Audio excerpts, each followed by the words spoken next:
Hi, I'm Lisa. I am with the SHARE project here in Haywood County. SHARE stands for Spreading Hope and Awareness and Removing the Epidemic Stigma. And in the series of interviews that I've been doing, we've been trying to touch on each one of those, kind of categorizing these interviews. Spreading hope, spreading awareness, removing the stigma. And today, I think this is another interview that is actually going to touch on all three. We are spreading hope because oftentimes the topic we're talking about today is mental health issues. Oftentimes there are underlying causes with a person's turning to substance use, turning and ending up struggling with addiction. So we're going to kind of bring those two together in today's conversation. So that is spreading hope, spreading awareness, because this is a resource here in Haywood County, a fairly new resource if it's my understanding. And of course, we're talking about addiction, we're talking about substance use, we are talking about mental health issues, which also has a stigma attached to it. So we're going to start the conversation today. I am with Ann Widenhouse. She is with the NAMI chapter here in Haywood County. I'm going to let her tell you what NAMI stands for, but we're going to start out by letting her tell us just a little bit more about herself, how she got started into this, what kind of little bit of background. We're going to dig a little bit personally, I believe, if she's willing to give us a little bit of a story along with this. So welcome, Ann.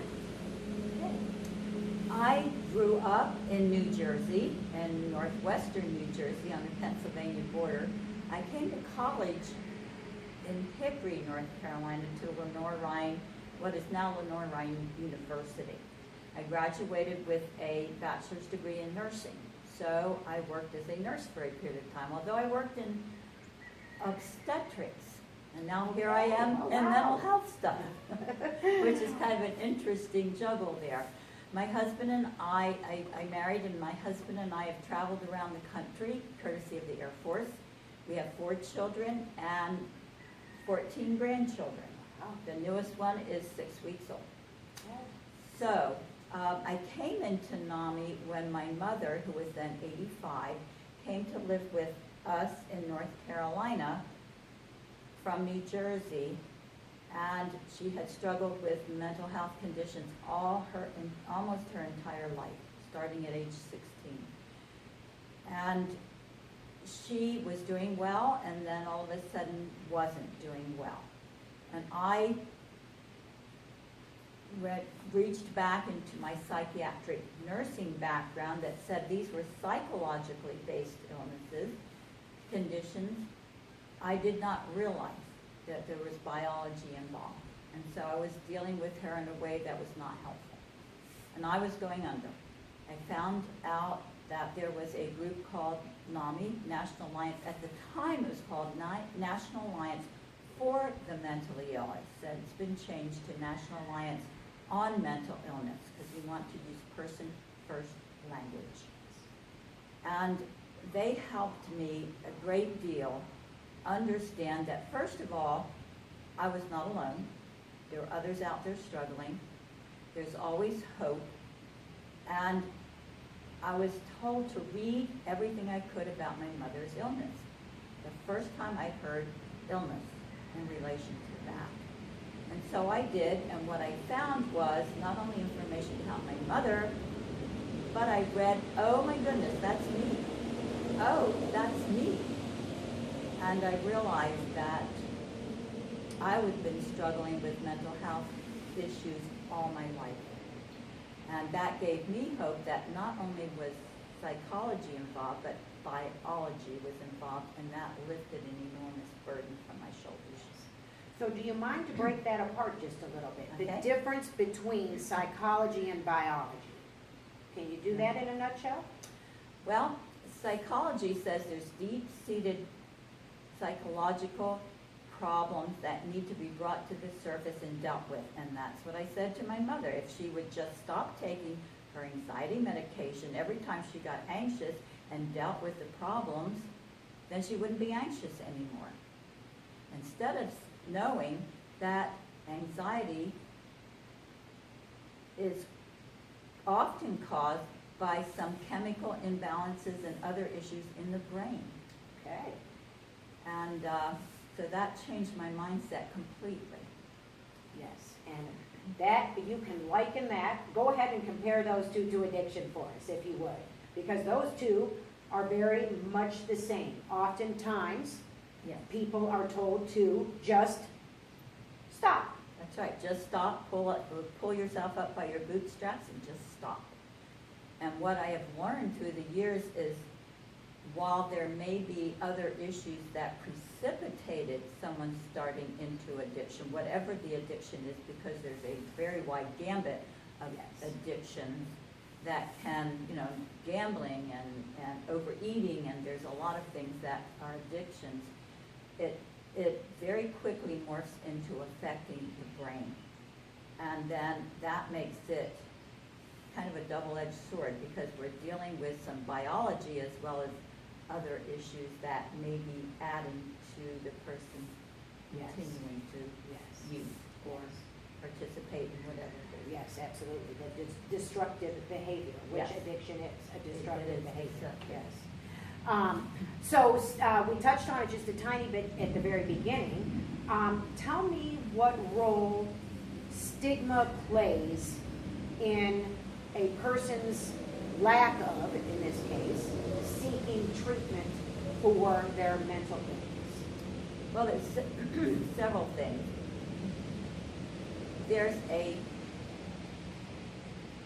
For me, stigma is a perception about a person because of a label that is placed, an addict, which I don't like that term. It's like nails on the chalkboard. Yes. And because they have an addiction, they are looked at in a very negative way and not treated in a way that will support them in moving forward with their lives. And I just want to use an example. When the Balsam Center was first getting ready to open up through Smoky Mountain Center, I had just moved to far western North Carolina, and I found about a meeting that they were having because the neighbors were all upset, because those people were going to endanger their lives and cause irreparable damage to their children because of the kind of people that were going to be coming to the inpatient unit. And I sat there in the meeting and listened to these comments as long as I could. And then I stood up and spoke. But that's the kind of negative perception that these people are dangerous and whatever else, they're just not good. They're just not good people to be around, and so we shouldn't be around them. And so what happens then is I may fear to even admit I have a problem. Mm-hmm. I had no problem with that. I was grateful to finally understand it. But there's a lot of people. I had a friend who, when he was diagnosed with bipolar disorder, went on a drinking spree because he did not want to be labeled Yes. with this illness, and it just was not a good place for him. Yes. People are afraid. Yeah, and I would say maybe afraid on both ends, afraid to admit, and then like you were talking about with the neighbors, they're afraid. Right. And why they would be afraid, I don't know. Do they think it's going to rub off on them? Do they think that it is going to possibly be dangerous? Those types of things. So there's fear on both ends of the spectrum. Yes, It there's a seems lot like of to fear. me. Yes, There's yeah. a lot, I would say. Yeah. There's a lot of fear. How often do you see substance use, addiction, and mental health issues being linked? And then in that regard, does one often lead to the other? Does mental health issues come first, then addiction? Does addiction lead to mental health issues? Break that apart for us a little bit. Well, I'll use my own experience. Early in my married life, before I started having children, because of my mental health issues, I did not understand what they were, I started on the path toward addiction. It started, first was over-the-counter meds, then any prescription meds I could get a hold of, then it was drinking. And so from my perspective and the perspective of the work I've done, like at the Balsam Center and a lot of support groups I've been a part of, it most often happens that the mental health condition precipitates using medications because we're trying to self-medicate. We're trying to do something to help ourselves feeling the feelings that are there, which are not pleasant. They're not pleasant. So in most cases, I would say the mental health condition often comes first. I see that when I'm doing my support groups at the Balsam Center. Many people there, a large majority, have both. And they started using because of the mental health condition. But there's also other aspects of things, their lives, that may help them lead to that. Yes, So, yes. Which is a reason why I think it's so important when a person does decide they're going to get treatment for, let's say, addiction or substance use to start with, that they address those underlying issues. It's not just about detoxing from the drug and then there you go, on about your way, but they're... Right, you're all fine and dandy, yeah. and what led to it is not being properly addressed. Yes, which means you're not yet healthy. No. Yes, not fully healthy. Okay, so let's backtrack a little bit then to NAMI and NAMI in Haywood County. So we learned a little bit why you wanted to bring it here. And how long ago did NAMI get started here in Haywood County? Actually, there's been two. Okay. 2008, a group started NAMI, and then it dissolved in 2011.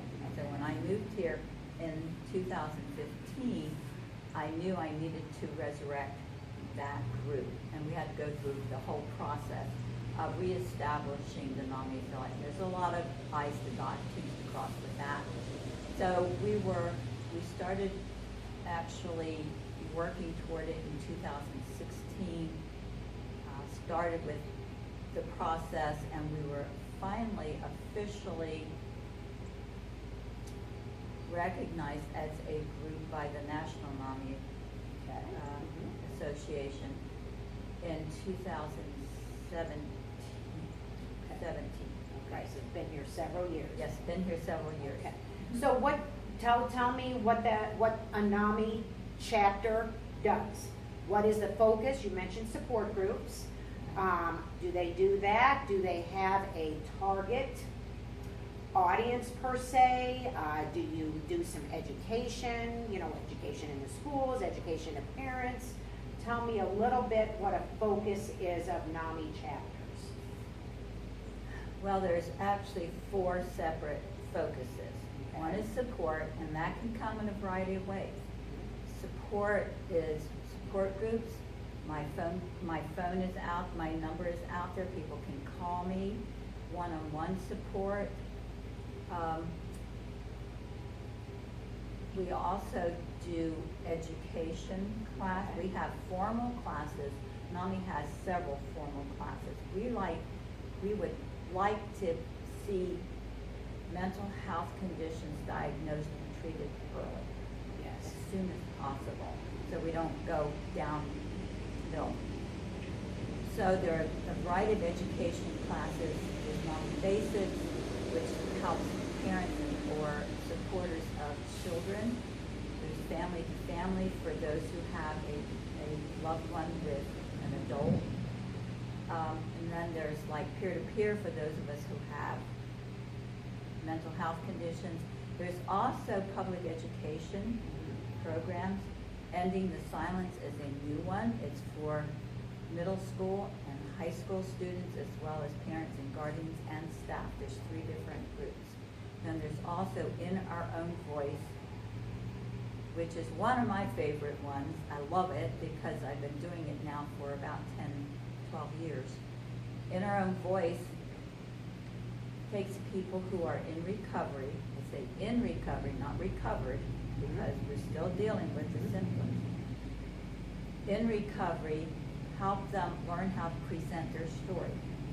And then we use video clips of several other people sharing different aspects of their story, what happened, what helps, what's next.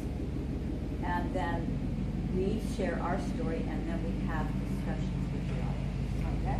To try to answer questions, try to get them to thinking. And I see light bulbs going on a lot. It's just amazing to see the change in attitudes toward people. Yes. And those who have mental health conditions in the group, they, wow, I'm not alone. Yes. And that gives them hope. Yes. Hope. Hope. Yes. And then we do some other education, like CIT, crisis intervention team training for law enforcement. It's a combination of local agencies and NAMI.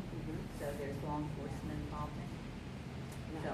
Okay, well, I'm gonna ask one more question, but I want to make sure that everyone hears what she just said there at the very end, because like mental health issues and like addiction, there are oftentimes, until you find a group or until you find a circle of people, you don't realize how many others there are out there that are struggling, and that you are not alone. And it takes starting to talk about it, or it takes Open your mouth. open your mouth. Yes. Open your mouth, Yes. share your story. Yes. Ending the silence. Ending the silence. Yes. Yes. Absolutely. So Get why the not- conversation started. And I Absolutely. have no problem Yeah. with that. But a lot of people do have family members who don't want to talk about it because of fear of being rejected at work. Yes. Stigma. Or stigma. Mhm. Yeah. Yes. Absolutely. And maybe you can answer this. Do you think that they don't realize how many there are like that out there, or do you think that they still don't want to talk about it? You mean my family members? Well, just the people in general that you come across, that, like you just said, that they don't want to talk for fear of being, looked Right. on. I mean, do you think that they're choosing just to go ahead and keep silence because they are that fearful, or they don't realize that there's that many people like them out there? I think there's a combination. But I have found, as I have shared, even early on when my mother was ill and I started sharing about her, it was amazing to me how many people came up and started sharing their stories. Yeah. So my being willing to open up and share what I was going through helped them to feel comfortable and safe Yes. in sharing their, and I think that helped Yeah. for them not to have to keep it locked inside. They were able to share this with me. Yeah. I kept the confidence, but at least they began that process Yes. of opening up. Yes. And I think it's very helpful to Yeah, do very that. helpful. Yeah. Yeah. Okay, so how many people work, volunteer with your chapter here in Haywood County? Because you referenced a lot of initiatives and a lot of things you have going on. You're not the sole person, are you? No. Okay. I'm not, but I'm the main person. I'm the president. I'm going, okay, I'm getting worn down here. It vacillates. Right now I have a board, a NAMI board of myself plus 5 others. Okay. But sometimes people have to drop out because of various issues. And so they're not able to continue. So right now there are 6 of us who are actively trying to do something here. Right. And we've kind of hit a standstill until we can go virtual. Yes, yes. So is your funding for your different initiatives comes from the Whatever public? we can find, Okay. however we Okay. can find funding. Via Health, which used to be Smoky Mountain Center, has a grant that they give each year for us to do certain things, like holding the support group. We are back at Balsam now, fortunately, Yes, very yes. safe manner. So for a year, we're going to be holding that support group, and we will get a certain amount of money for that. Nice. Otherwise, we rely on contributions, on memberships, and however we can get funding. Yes. We go for grants. I did whatever it was, GoFundMe on Facebook for my birthday, NAMI walks. Yes. NAMI walks is an annual event where we walk to promote awareness and that there's hope and that you are not alone. This year it was virtual and we made a bunch of money. Yeah. Because people contributed. Yes. And donated. I did it on Yes. behalf of my mother. And so a lot of people contributed because they loved my mother. Yes. Is your mother still with us? No, Yes. no, she died at age 90, almost 97. Wow. Yeah. Wow. And so, just a side note, this was not in the plan. So, in her later years then, when you realized she was struggling with some underlying issues, were you able to kind of get things corrected to some extent? And, you know, Yes, we were able to help her. Well, she had been on medication, but the medication, there were some changes when she moved. I mean, it was just a lot of issues that contributed her to having a big episode. And she had what's called the ECT, or electroconvulsive therapy, which is kind of frowned on by a lot of people, but it brought her out of her depression when we were able to get her on medication that helped stabilize her. Yes. But she also learned how to cope with it a little bit more each day. Right. In fact, she became an In Her Own Voice presenter at age 90. Really? And she and I co-presented together, and she was able to share her story and answer questions, and that lifted her up and gave her a lot of support. I love it. Yeah. I love it. That's a great Yeah, little and I get piece of the tearful when I story. think about Yes. it because That is she was great. just out there That with is it. right. I am going to put a link to that In Our Own Voice in the description of this video, by the way, because I have watched, when you were telling me about it, I watched the little bit that's on the website, and it is a fantastic, It's a really good, yes, outreach, if you will. yes, an outreach, trying to create a supportive environment in the community. Because recovery happens in the community, not in the doctor's office, not in the therapist's office, but in the community, and we have to learn how to support people better. Yeah, connection. That word connection keeps coming up in Connection. several of these interviews that we've been having. It Connection is important. all about connection, yes, when you're on that road to recovery, absolutely. Anything that we've missed that you can think of at all before I ask the final question? I think that I've, It's just that think that I've NAMI hit has everything. given me an opportunity to give back. It's given me an opportunity to understand that there is purpose in the struggles that I've had, that I have purpose in helping other people who are going through similar challenges, just as I was. I cannot tell you how important it was to me to go to that first NAMI meeting and know there were others who understood, and I was not alone, and they gave me hope. So. All right, final question that I've been asking everybody. Now, if there was one thing, and now specifically as it relates to mental health, I think, and even more so maybe right here in Haywood County, because we're trying to keep it fairly local, if there was one thing that you could change or one final message that you know, the bottom line, the final message that you'd like to get across or change about the way mental health, mental illness is viewed, the stigma surrounding, what would that be? Where could you see there be an improvement or change in this arena and this area? What could we do better? What could we do better? Well, I think one of the main items that comes to my mind is a change in attitude and perspective. And that goes along with funding and the way people who are actually trying to help are perceived as in a negative manner. The harm reduction group is perceived in a very negative manner by a number of people, and that needs to change. Yes. We need to look at these conditions as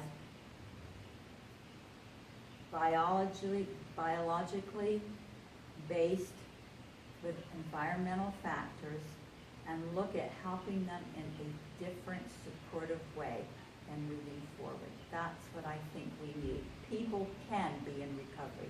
They can. They need the support. They need the funding for formal services. Then they have the informal supports, the churches, the community organizations, and just people in general. Yes, yes, well said, absolutely. All right, well, thank you for your time today, Okay. Mary Ann. I would be appreciate delighted it. to be here. It's one of my favorite subjects. Unfortunately, it's one of my favorite subjects to talk about. All right, well, thank you very much.